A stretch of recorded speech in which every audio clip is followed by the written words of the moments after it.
Paul had a question. Let me answer Paul's question really quick.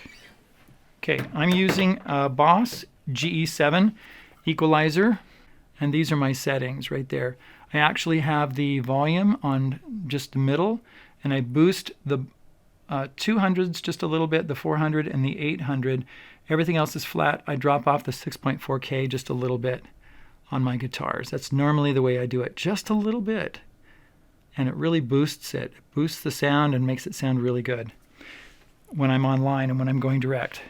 The other thing I like is the Hall of Fame 2. And these are the settings that I use. I'm on decay. You can see it's right about 10 o'clock. The level is about right there for what I'm doing. I've got the church setting, and I've got the tone almost right up the top. Sometimes I'll mess with that a little bit, but usually that's what I have for my guitars. For those of you who are curious about what kind of effects I use on my electric guitar or what I'm using on my acoustic guitar, it's pretty much the same. Also, I have this ditto looper. Let me show you my ditto looper. Got this one years ago. This was before the smaller ditto looper that came out. This is an X2. Yeah, Ditto Looper X2 by TC Electronic. Really love this thing. It's really great. This is the volume control right here. And this is when I create the loop here, and this is when I can stop it and start it and cancel it right there. My effects chain looks like this. I usually have my guitar going into the equalizer, and then going into the Ditto Looper. And then from the Ditto Looper, I go into the Hall of Fame 2.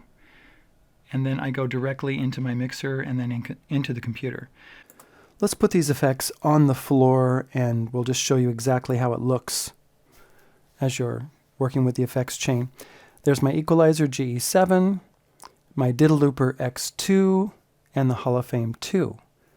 Now, right now what I do is I power these with the one-spot power adapter. You can find a link in the description if you're interested in it.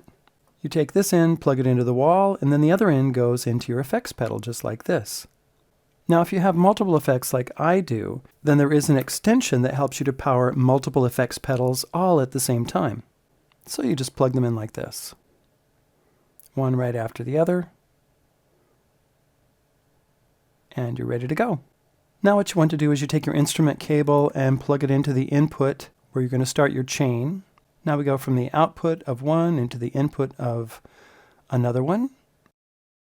I'm using the mono inputs and outputs because I only have one guitar that I'm working with.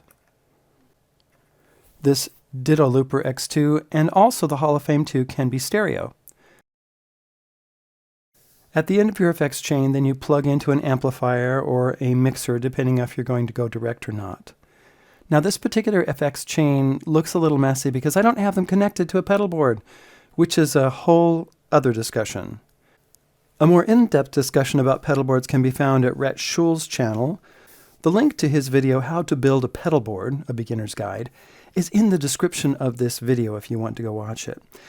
If you find that Rhett can get a little over your head about gear or playing guitar, then head back over here and I'll explain it to you.